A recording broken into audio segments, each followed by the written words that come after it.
नमस्कार दोस्तों, मैं अतुल गंगवार बिहार अपडेट की इस खास पेशकश बड़ी खबर में आप सबका स्वागत अभिनंदन करता हूं। बिहार में चुनावी गहमागहमी तेज हो गई है और अब जो चुनावी गठबंधन है, महागठबंधन है, उनकी तस्वीर भी साफ होती नजर आ रही है। कल पहले चरण के नामांकन की आखिरी तारीख है और अब लगभग सभी दलों ने अपने अपने उम्मीदवार तय कर दिए हैं और अधिकांश ने घोषित भी कर दिए हैं। महागठबंधन में जो दल हैं उनके बीच भी तालमेल बनता दिखाई दे रहा है। वहीं एनडीए में अब ये स्पष्ट हो गया है कि लोक जपा बिल्कुल बाहर है, वो नीतीश के नेतृत्व में चुनाव नहीं लड़ रही है, लेकिन वो भाजपा के साथ चुनाव लड़ रही है। इस अजीबोगरीब तालमेल पर भी हम लोग पहले चर्चा कर चुके हैं। अब जो एनडीए में जदयू और भाजपा के बीच में जो गठबंधन हुआ है उसमें 122 सीटों पर जदयू चुनाव लड़ेगा और वो हम के साथ अपनी सीट शेयर करेगा। वहीं 121 सीटों पे भाजपा चुनाव लड़ेगी, वो वीआईपी के साथ भी सीटों का तालमेल बनाएगी। मनीष, क्या चल रहा है सोशल मीडिया पर? अब चुनावी गहमागहमी तेज हो गई है, तो क्या लग रहा है, अब आपको क्या दिखाई दे रहा है सोशल मीडिया पर? बिहार में चुनावी गहमागहमी बहुत तेज हो गई है। कल पहले चरण के नॉमिनेशन की आखिरी तारीख है इसके, और सभी दलों ने अपने अपने कैंडिडेट लगभग तय कर लिए हैं। पहले चरण के जो कैंडिडेट थे उन्होंने, इसमें से भाजपा ने कल 27 सीटों का ऐलान किया है। 3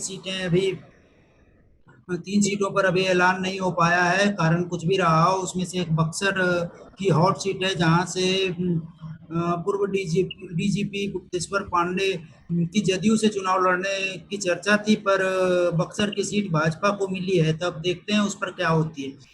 इसके अलावा कांग्रेस ने भी अपने उम्मीदवारों की सूची जारी की है, राजद ने भी उम्मीदवारों की सूची जारी की है, जनता दल यूनाइटेड ने भी उम्मीदवारों की सूची जारी की है। कल अलायंस, एनडीए में अलायंस की भी घोषणा हुई। कौन कितनी सीटों पे चुनाव लड़ेगा इसकी घोषणा हुई कल। मुख्यमंत्री नीतीश कुमार और उप मुख्यमंत्री सुशील कुमार मोदी और भाजपा के तमाम वरिष्ठ नेताओं ने प्रेस कॉन्फ्रेंस बुलाया था और उसमें तय किया गया कि जेडीयू 122 सीटों पे चुनाव लड़ेगी, जबकि भाजपा 121 सीटों पे चुनाव लड़ेगी। जीतन राम मांझी की हम पार्टी को जेडीयू अपने कोटे से 7 सीटें दी है, जबकि भाजपा अपने कोटे से विकासशील इंसान पार्टी वीआईपी मुकेश सहनी की वीआईपी को कुछ सीटें देगी। कितनी सीटें देगी अभी तय नहीं है। दूसरी बात ये भी है कि वीआईपी का सिंबल अभी तक क्लियर नहीं है, तो शायद वो भाजपा के चुनावी चिन्ह पर ही चुनाव लड़े। बात लोजपा की है, तो लोजपा कल इसी गहमागहमी के बीच भाजपा के प्रदेश अध्यक्ष संजय जायसवाल ने मात्र 44 सेकंड का एक प्रेस कॉन्फ्रेंस को संबोधित किया और कहा कि जिस तरह से लोजपा ने प्रधानमंत्री का नाम का उपयोग किया या कर रही है, या कोई भी दल ऐसा करता है, तो हम इसके लिए चुनाव आयोग को चिट्ठी लिखेंगे, क्योंकि लोजपा एनडीए का हिस्सा बिहार में नहीं है, तो हमारे चिन्हों का और हमारे प्रतीकों का इस्तेमाल नहीं करेगी। हालांकि लोजपा ने भी जब प्रेस कॉन्फ्रेंस चल रहा था, उसी दौरान चिराग पासवान ने नीतीश कुमार पे जबरदस्त हमला बोला और बोला कि हमारी सरकार जब आएगी तो हम नीतीश कुमार के 7 निश्चय कार्यक्रम, जो कि बहुत ज्यादा महत्वपूर्ण कार्यक्रम था और नीतीश कुमार की महत्वाकांक्षी योजना थी, उस पर उसकी जांच कराएंगे और जो भी भ्रष्टाचारी हैं उसको हम जेल भेजेंगे। चिराग पासवान ने ये ट्वीट किया था। इसके अलावा एक महत्वपूर्ण खबर और है कि बिहार भाजपा के उपाध्यक्ष और 2015 चुनाव में अहम रणनीतिकार रहे राजेंद्र सिंह लोजपा ज्वाइन कर लिए हैं और लोजपा के टिकट से चुनाव लड़ेंगे। उनके अलावा और कई लोग, भाजपा के वरिष्ठ नेताओं ने लोजपा का दामन थामा है। उसमें से एक रामेश्वर चौरसिया का भी नाम सामने आ रहा है, जो कि भाजपा के वरिष्ठ नेता रहे हैं और वो भी 2015 और 14 के चुनाव में एक अहम रणनीतिकार के रूप में रहे थे। इस गामागामी बिहार में चल रही है। अब देखना यह होगा कि ये गामागामी आने वाले इलेक्शन में किसको कितना फायदा पहुंचाता है और किसको कितना नुकसान करता है, कौन सी पार्टी सत्ता में आएगी और कौन सी पार्टी सत्ता से बाहर होगी, ये तो वक्त ही बताएगा। जी बिल्कुल ठीक मनीष जी, ये तो वक्त ही बताएगा, मतदाता बताएंगे कि आने वाले चुनावों में वो सत्ता की जिम्मेदारी किसे सौंपते हैं। लेकिन ये बड़ा दिलचस्प है, आपने जैसे जिक्र किया, बक्सर बिहार की एक हॉट सीट मानी जा रही थी, क्योंकि वहां पे चर्चा ही थी कि वहां से गुप्तेश्वर पांडे जो पूर्व डीजीपी हैं बिहार के, वो चुनाव लड़ेंगे। और वो क्योंकि पिछले कुछ दिनों से काफी चर्चा में थे, तो वो सीट एक तरीके से देखा जाए तो काफी लोगों की निगाह में थी कि वहां से अगर गुप्तेश्वर पांडे चुनाव लड़ते हैं तो क्या स्थिति बनती है। लेकिन दिलचस्प बात यह है कि जदयू उन्होंने ज्वाइन की और वो सीट गई है भाजपा के कोटे में। रवि जी, पिछली बार भी कुछ ऐसा ही गुप्तेश्वर पांडे जी के साथ हुआ था, जब वो वीआरएस लेकर चुनाव लड़ने की तैयारी कर रहे थे, लेकिन उनको टिकट नहीं मिली और वापस उन्होंने फिर फोर्स वापस ज्वाइन की। अब फिर कुछ ऐसा ही तो नहीं मामला बन रहा, क्या दिखाई दे रहा है आपको गुप्तेश्वर पांडे जी का भविष्य? देखिए अतुल जी, पहले चरण की जो 71 विधानसभा सीटें हैं उसके लिए करीब करीब सारे उम्मीदवारों ने गहमा गहमी अपनी बढ़ा ली है। और ये बड़ा करीब का मौका रहा कि बहुत जब कल नामांकन की तारीख है उससे 2 दिन पहले ही करीब करीब स्थिति सारे पार्टियों ने अपनी अपनी स्पष्ट की है।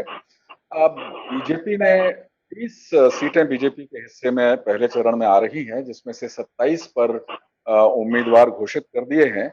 अभी 3 सीटें बीजेपी ने रोक कर रखी हैं, जिनमें उल्लेखनीय है कि बक्सर विधानसभा सीट भी है। तो अब ये देखना थोड़ा दिलचस्प होगा कि क्या जेडीयू छोड़कर गुप्तेश्वर पांडे बीजेपी के टिकट पर चुनाव लड़ते हैं, बीजेपी उन्हें स्वीकारती है, और दूसरी बात क्या वे भी बीजेपी को स्वीकारते हैं या नहीं। क्योंकि अब कल तक नामांकन होना है, तो अगर गुप्तेश्वर पांडे को अपनी दावेदारी बक्सर से पेश करनी है तो उनके पास अब आज का और कल का बहुत कम वक्त बचा है। तो उन्होंने अपने पत्ते अभी खोले नहीं है।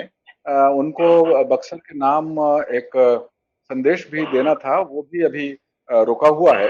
लेकिन राजनीति में हम जानते हैं कि पहले भी ऐसा हो चुका है। हमें पता है कि सुरेश प्रभु शिवसेना के नेता थे और वाजपेयी गवर्नमेंट में भी मंत्री रहे, लेकिन बाद में वे शिवसेना छोड़कर बीजेपी के उम्मीदवार के तौर पर लोकसभा चुनाव उन्होंने लड़ा था। तो राजनीति में कुछ भी संभव है। देखिए स्थितियां कल आज शाम तक मुझे लगता है स्पष्ट हो जाएंगी, जहां तक बक्सर का सवाल है। और पहले चरण में मैं आपको बता दूं कि जो 2015 विधानसभा चुनाव में जो नतीजे आए थे, उनमें से जो 71 सीटें पहले चरण में यानी 28 अक्टूबर को जहां मतदान होना है, उनमें सबसे ज्यादा आरजेडी तेजस्वी यादव की पार्टी, उस समय लालू यादव की पार्टी थी, इस समय तेजस्वी यादव 25 सीटें हैं और जेडीयू के पास उनमें से 21 सीटें हैं।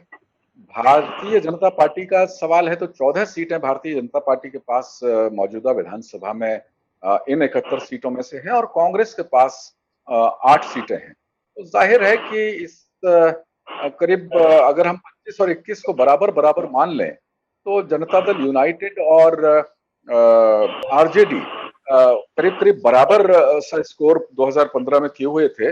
लेकिन अगर हम गठबंधन की स्थिति देखें तो एनडीए गठबंधन की स्थिति इस चरण में मजबूत दिखाई देती है, क्योंकि बीजेपी की 14 सीटें और जेडीयू की 21 सीटें। तो इस हिसाब से गठबंधन के तौर पर एनडीए की साख इस चरण में दांव पर है, और अगर अकेली पार्टी की बात करें तो फिर तेजस्वी यादव की आरजेडी की साख इस बार दांव पर है पहले चरण। जी द्विवेदी जी, पहले चरण में जिन क्षेत्रों में चुनाव हो रहा है, रवि जी ने बताया कि उसमें जो दलीय स्थिति है, जो वर्तमान में गठबंधन और महागठबंधनों की जो स्थिति है, वो उन्होंने स्पष्ट की।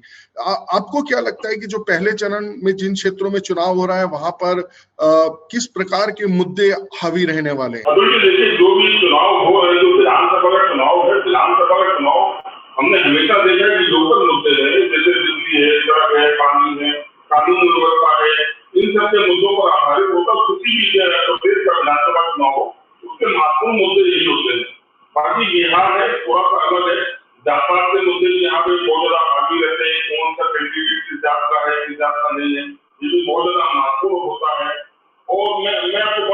महत्वपूर्ण चीज बताऊं अतुल जी, जिस तरह से जो महागठबंधन हो या फिर एनडीए हो, उसमें गठबंधन के अंदर भी जो खींचतान है वो भले ही ऊपर से बहुत शांत दिखाई दे रही है, लेकिन ये उतनी शांत है नहीं। ये थोड़ा एक बार ये जो विवाद है वो भी थमने का नाम नहीं देगा। तो जिस तरह से बीजेपी ने, भारतीय जनता पार्टी ने जिस तरह से एलजेपी को अपनी बी टीम की तरह प्रस्तुत किया है, ये तो जाहिर है कि एलजेपी ने जिस तरह से अपना जो रूप दिखाया है वो बीजेपी की बी टीम की तरह दिखाया है।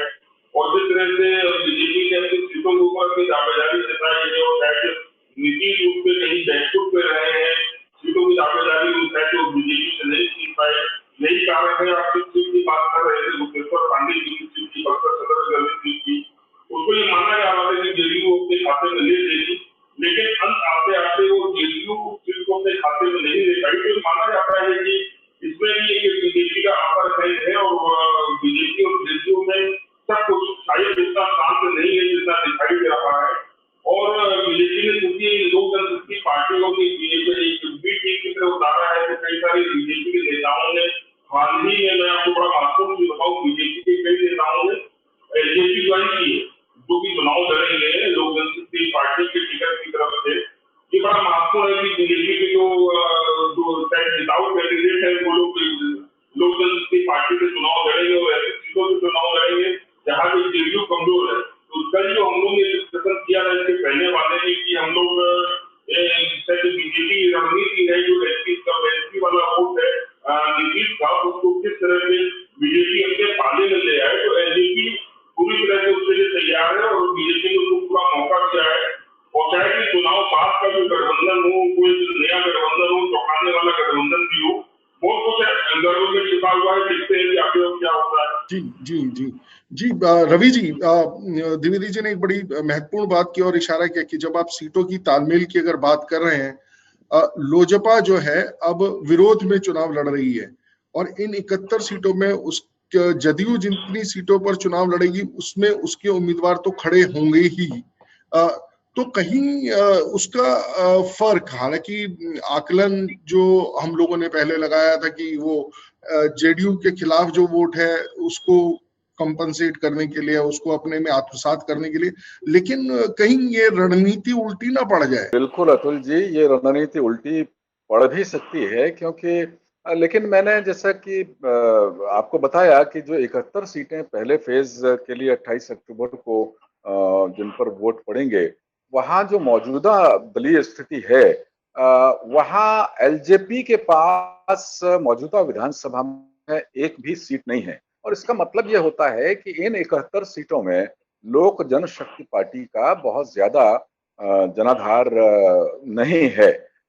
लेकिन बिल्कुल सही बात है कि जहां जनता दल यूनाइटेड के उम्मीदवार चुनाव लड़ेंगे, वहां अगर एलजेपी अपने उम्मीदवार खड़ी करेगी तो जाहिर है कि वो जेडीयू का खेल बिगाड़ेगी। और जहां जेडीयू के उम्मीदवार थोड़े कमजोर होंगे, जैसा कि सच्चिदानंद द्विवेदी जी कह रहे थे, वहां पर जेडीयू का खेल एलजेपी ज्यादा बिगाड़ने की स्थिति में होगी। और ये देखने वाली बात होगी कि 3 चरणों के मतदान संपन्न होने के बाद 10 नवंबर को जो नतीजे आएंगे, उसके बाद जो दलगत गठबंधन है बिहार की मौजूदा सियासत में, वे क्या स्वरूप लेते हैं। हमने देखा कि चुनाव से पहले ही महागठबंधन की स्थिति में बहुत ज्यादा नाटकीय परिवर्तन आए। जो नेता 2 महीने 1.5 महीने पहले तक एक मंच पर बैठे हुए नजर आ रहे थे, एक कोठरी में बैठे हुए नजर आ रहे थे, वे अचानक बहुत ज्यादा तिनके की तरह बिखरे। और जब महागठबंधन की अंतिम शेप लेने की घोषणा की जा रही थी, उस दिन भी हमने देखा कि विकासशील इंसान पार्टी के मुकेश सहनी मंच से तमक करके और एकदम से धमक करके उठे कि भाई हमारी पीठ में, ये कहते हुए उठे कि हमारी पीठ में तेजस्वी यादव ने छुरा घोंपा है, हम इनके साथ नहीं लड़ेंगे। तो अब चुनाव बिल्कुल सर पर है, 28 तारीख को वोटिंग होनी है। ऐसे में एलजेपी का कल का जो बयान है, उन्होंने कहा कि अगर वे सत्ता में आते हैं तो 7 निश्चय जो योजना चलाई थी बहुत दमदारी के साथ, दावे के साथ नीतीश कुमार ने, वो उसमें हुए भ्रष्टाचार के सारे पन्ने खोलेंगे, जो दोषी हैं उन्हें जेल भेजेंगे और जो जिनका पैसा रुका हुआ है उनको पैसे तत्काल रिलीज करेंगे। तो ऐन चुनाव के बहुत बिल्कुल नुक्कड़ पर, उसके द्वार पर, देहरी पर पहुंचकर अगर एनडीए की कोई सहयोगी इस तरह के बयान जारी कर रही है, तो जाहिर है कि तलखी बहुत ज्यादा है। और जो मुझे लगता है कि चुनाव बाद की जो स्थितियां होंगी उनमें भी नजर आएगी। हो सकता है कि अगर तरुण गठबंधन एनडीए को अगर कुछ सीट्स की जरूरत पड़ती है, तो मुझे लगता है कि एलजेपी की सीट्स जेडीयू चाहेगी कि सबसे बाद में, बहुत मजबूरी हो तभी उनके साथ चुनाव बाद भी गठबंधन किया जाए। लेकिन राजनीति में दुश्मनी दोस्ती सब बहुत मौसमी होती है। देखिए 10 तारीख का इंतजार करना ही पड़ेगा सबको, उसके बाद स्थिति स्पष्ट हो। बिल्कुल ठीक कहा रवि जी आपने कि 10 तारीख का इंतजार करना पड़ेगा और 10 तारीख को बैलेट बॉक्स में से जो अपने ईवीएम मशीन्स में से कुछ न कुछ ऐसे जिन निकलेंगे जो बहुतों को तकलीफ देने वाले हो सकते हैं। इसलिए बिहार की जनता की जिम्मेदारी बढ़ जाती है, सोच समझकर वोट दें, स्थायी सरकार के लिए वोट दें, मजबूत और सशक्त नेतृत्व के लिए वोट दें। ये तय करें, वो कोई भी हो सकता है। मनीष जी, आपके जो युवा सोशल मीडिया पे एक्टिविस्ट हैं और जिस प्रकार से पुष्पम प्रिया चौधरी हालांकि मैदान में कितना उतरेंगे या नहीं उतरेंगे, लेकिन उन्होंने अपनी एक प्रेजेंस बनाई हुई है और जब भी युवा नेताओं की बात हो रही है तो तेजस्वी यादव, चिराग पासवान के साथ उनका नाम भी लिया जा रहा है।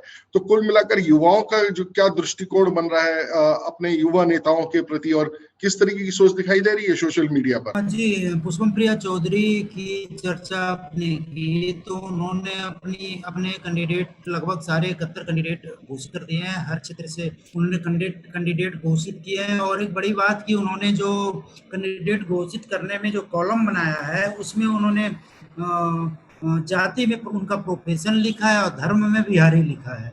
एक नया तरह का प्रयोग है बिहार की राजनीति में, जहाँ की जातिगत और धार्मिक राजनीति होती है, वैसे में जाति में उनका प्रोफेशन, अगर कोई सीए है तो जाति में सीए लिखा गया है और उनके धर्म में बिहारी धर्म लिखा गया है। तो ये एक महत्वपूर्ण बात है। जहाँ तक बात तो उनके प्रति युवाओं का है, तो आप ये कह सकते हैं कि एक सर्टेन जो वैसे युवा जो बिहार बहुत ज़्यादा, जिन्होंने 10-15 साल से बहुत ज़्यादा बिहार में समय नहीं दिया है, बाहर रहे हैं, पढ़ाई की है, वैसे युवाओं का अट्रैक्शन उनके प्रति है। लेकिन इस बार के चुनाव में बहुत ज़्यादा उनकी पार्टी बहुत ज़्यादा कुछ नहीं दिखा पाएंगी जो उम्मीद दिख रहा है। हो सकता है आगे बिहार की राजनीति में एक बढ़िया चेहरा हो, एक बेहतर करने की सोच के साथ वो आई है तो अच्छा कर सकती है, लेकिन इस बार के चुनाव में उनके लिए मुश्किल लग रहा है। जी रवि जी, पुष्पम प्रिया चौधरी जो हैं, उनका जो राजनीतिक भविष्य हो सकता है कि वो एक उपस्थिति दर्ज कराने की बात कर रही हैं और एक नई प्रकार की राजनीति, जो मनीष ने बताया अभी कि जाति में प्रोफेशन डाला है उन्होंने और बिहारी धर्म बताया है उन्होंने। रवि जी, जिस प्रकार से मनीष जी ने बताया कि पुष्पम प्रिया चौधरी 2 सीटों से चुनाव लड़ रही हैं और उन्होंने राजनीति में एक नई तरीके की बात उन्होंने रखी है, कही है, जिसमें जाति में उन्होंने अपना जो प्रोफेशन है उसको जोड़ा है और धर्म में बिहारी। सोच शायद थोड़ी और बड़ी रखती, भारतीयता करती, हिंदुस्तानी करती तो शायद एक नई तरीके का राष्ट्रीय समीकरण बनता। लेकिन उनका भविष्य तभी उज्जवल हो सकता है कि वो जब इस चुनाव को गंभीरता से लड़ें। गंभीरता से लड़ने का मतलब यह है कि सभी सीटों पे चुनाव लड़ें, चाहे थोड़े बहुत ही वोट मिले या नहीं मिले, लेकिन एक प्रेजेंस बने। आप अगर इस तरीके से चुनाव लड़ा जाएगा तो आप क्या समझते हैं कि आने वाले भविष्य में भी कोई पुष्पम प्रिया चौधरी बिहार की राजनीति में दखल दे सकेंगी? जी, मुझे बिल्कुल ये लगता है, क्योंकि जिस तरह पूरी रणनीति से बिहार विधानसभा चुनाव से बहुत पहले उन्होंने जो यहाँ का जो राजनीतिक परिदृश्य है, यहाँ का जो सामाजिक परिदृश्य है, ये बिहार का जो आर्थिक परिदृश्य है, उसको बहुत हद तक कुरेदने की, टटोलने की जमीन पर रहते हुए उन्होंने कोशिश की है। और भले ही उनकी पार्टी प्लूरल्स, जिसका हिंदी बहुवचन है, वो थोड़ा कठिन नाम है, लोगों के जुबान पर कम चढ़ने वाला लगता है, लेकिन हो सकता है कि वो बाद में नाम भी पॉलिटिकल पार्टी का, ये संगठन का नाम उनका हो सकता है पॉलिटिकल पार्टी का कोई नया नाम वो लेकर आए, आसान सा नाम लेकर आए। लेकिन इतना जरूर तय है कि बिहार की राजनीति में विधानसभा में इस बार पहुंचने के मामले में हो सकता है कि वो बहुत कामयाब नहीं हो पुष्पम प्रिया चौधरी, लेकिन उन्होंने एक बज़, एक अपना उपस्थिति तो दर्ज कराई ही है।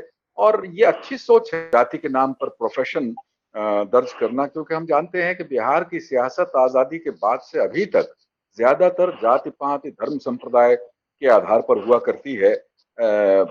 अगर युवा सोच इस तरह की है कि वो विकास के नाम पर चुनाव लड़ती है, राजनीति करती है, तो मुझे लगता है कि अगले चुनाव में शायद वो एक धमक अपने दिखा सकें। और इस बार वे खुद 2 सीटों से मुझे लग रहा है वो जीतने के लिए नहीं लड़ रही हैं, वे इसलिए ही लड़ रही हैं कि ठीक है, बिहार के लोगों को कम से कम एक उनकी उपस्थिति का एहसास हो, और 2 सीटों पर लड़ने की वजह से कम से कम एक पॉइंट ऑफ डिस्कशन जो तटस्थ लोग हैं या पॉलिटिकल लोग हैं ये कहते हुए तो कर ही रहे हैं कि भाई उनको डर लग रहा है इसलिए 2 सीटों से लड़ रही हैं। देखिए, सियासत में ये बहुत जरूरी होता है कि आप चाहे तो नकारात्मकता की वजह से, चाहे सकारात्मकता की वजह से आपका चर्चा होता रहे।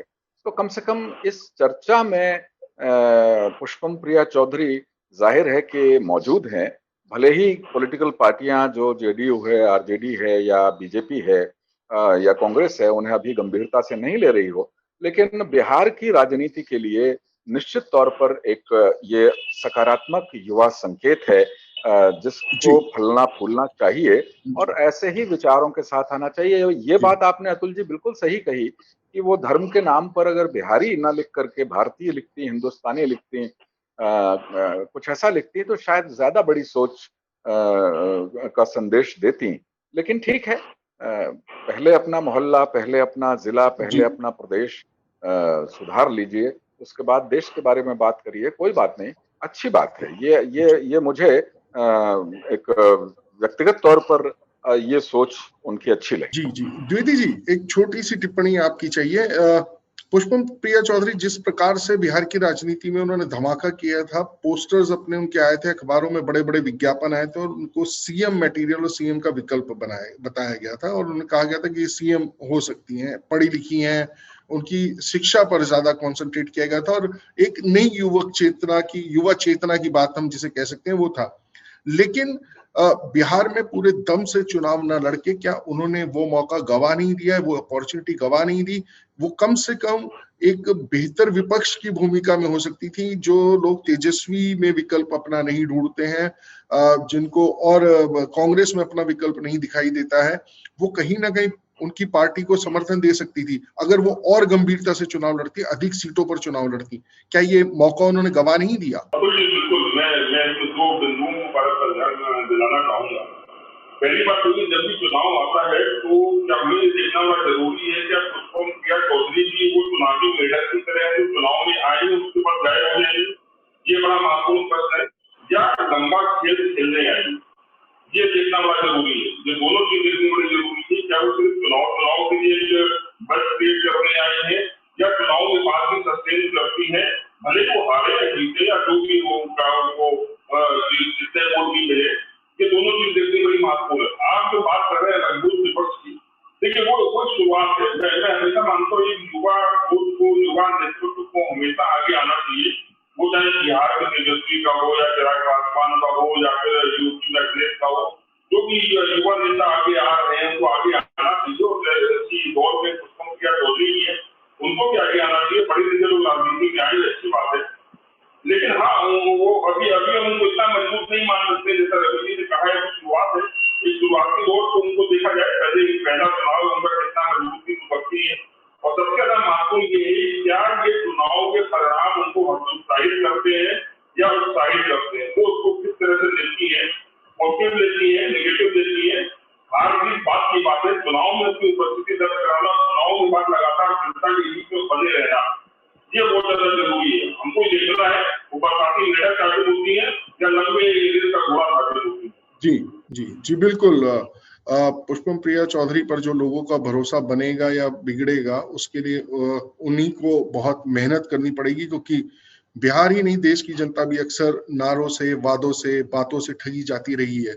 हाँ, अब पुराने जैसा दौर नहीं रहा है, लोग ज्यादा जागरूक हुए हैं, चैतन्य हैं, तमाम तरीके के विकल्प उसके पास मौजूद हैं सूचना ग्रहण करने के और उनको एनालाइज करने के। इसलिए अब उसको बेवकूफ समझना नेताओं की बेवकूफी होगी, इसलिए बहुत ध्यान से काम करने की आवश्यकता है।